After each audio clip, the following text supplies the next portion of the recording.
پاکستانی بچے ذہانت کے اعتبار سے دنیا میں چوتھے نمبر پر ہیں۔ مقامی اسکولوں کے بچوں کی ذہانت دیکھنے میں آئی گورنمنٹ کالج یونیورسٹی لاہور کے سائنس اینڈ نیچر کارنیول میں، جہاں ذہین بچوں کے پروجیکٹس نے شائقین کو ورطۂ حیرت میں ڈال دیا۔ ہمیں بلب کی روشنی استعمال کم کرنی چاہیے کیونکہ سن لائٹ کی روشنی زیادہ۔ گو گرین، سیو ٹریز۔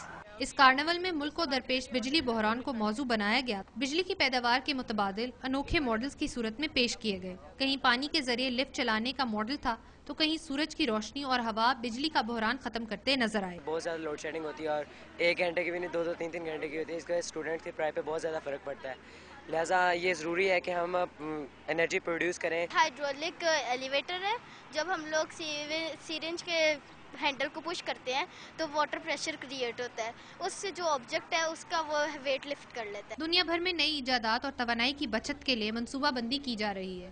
کارنیول کے شرکاء کا کہنا ہے کہ اگر ان جیسے ذہین طلباء کے فن کو پنپنے کے مواقع فراہم کیے جائیں تو کوئی شک نہیں کہ پاکستان کسی بیرونی مدد کے بغیر ترقی کی منازل طے نہ کر سکے۔ کیمرامین محمد عثمان کے ساتھ ثنا سیف، ڈون نیوز، لاہور۔